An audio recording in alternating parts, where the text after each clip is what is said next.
اور جاننا کہ اس سے کیا کیا چیز ثابت ہو رہی ہے اور ثابت ہونے والی چیز اس کی شریعت کے اندر کیا حیثیت ہے، وہ کس عمومی اصول کے مطابق ہے کہ نہیں، یہ ساری بحث علم درایت کہلاتی ہے۔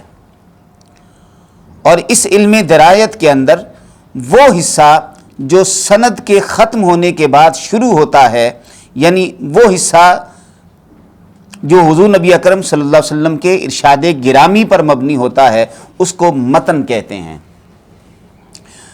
وہ حصہ جو سند کے ختم ہونے کے بعد شروع ہوتا ہے، یعنی وہ حصہ حدیث جو حضور علیہ الصلوۃ والسلام کے ارشاد گرامی پر مبنی ہوتا ہے، اس کو حدیث کا متن کہتے ہیں۔ جیسے کل والی حدیث پاک میں آخر میں حضرت ابو موسیٰ اشعری رضی اللہ تعالیٰ عنہ کا نام ہے، وہ کہتے ہیں قالوا یا رسول اللہ صلی اللہ علیہ وسلم ای الاسلام افضل، قال رسول اللہ صلی اللہ علیہ وآلہ وسلم من سلم المسلمون من لسانہ و یدہ۔ یہ جو حصہ ہے جس میں صحابی رسول راوی حدیث حضور نبی اکرم صلی اللہ علیہ وآلہ وسلم سے سوال کرتے ہیں اور حضور نبی اکرم صلی اللہ علیہ وآلہ وسلم اس سوال کا جواب ارشاد فرماتے ہیں، اس حصے کو متن کہتے ہیں۔ کوئی چیز اس کے اندر آپ کو سمجھ نہ آئی ہو تو آپ پوچھ سکتے ہیں۔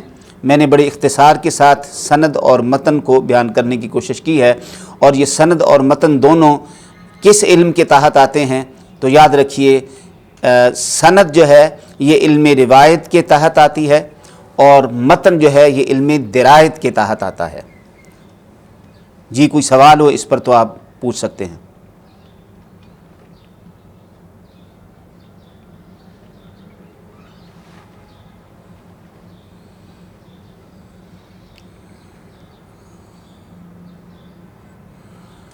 کوئی سوال ہو اس حصہ پر آپ کے ذہن میں تو آپ پوچھ سکتے ہیں۔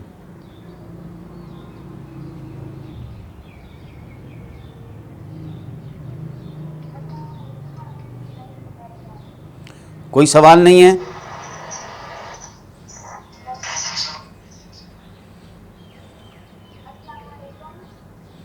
جی وعلیکم السلام، آپ کی آواز بہت کم آ رہی ہے۔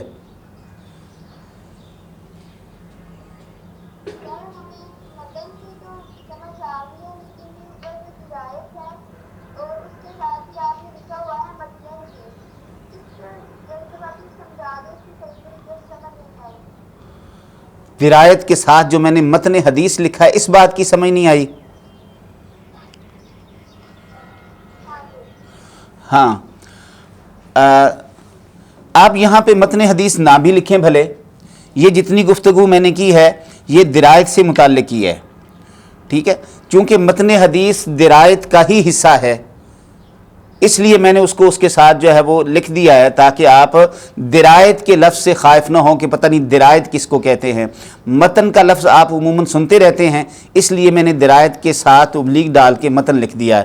تو اصولاً ڈسٹر پکڑیے، اصولاً یہاں پر آپ درست کہہ رہی ہیں کہ متن کا لفظ جو ہے وہ اگر نہ لکھا جائے تو زیادہ بہتر ہے، کیونکہ متن میں نے الگ سے اس کی تعریف جو ہے وہ نیچے دی ہے۔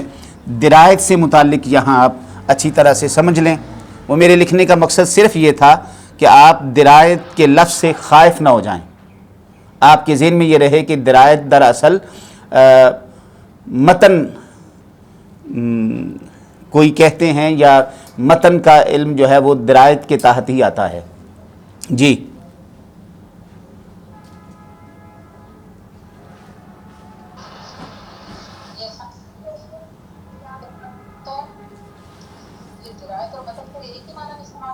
نہیں، متن جو ہے درایت کے تحت آئے گا۔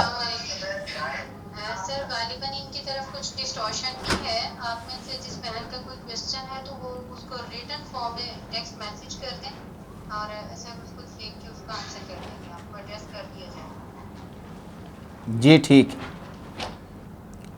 بہرحال میں پھر تھوڑا سا ایڈریس کر دوں۔ جس طرح سند راوی اور راوی کا حافظہ اور کردار اور راوی کا سچا یا غیر سچا ہونا یہ علم روایت کے تحت آتا ہے.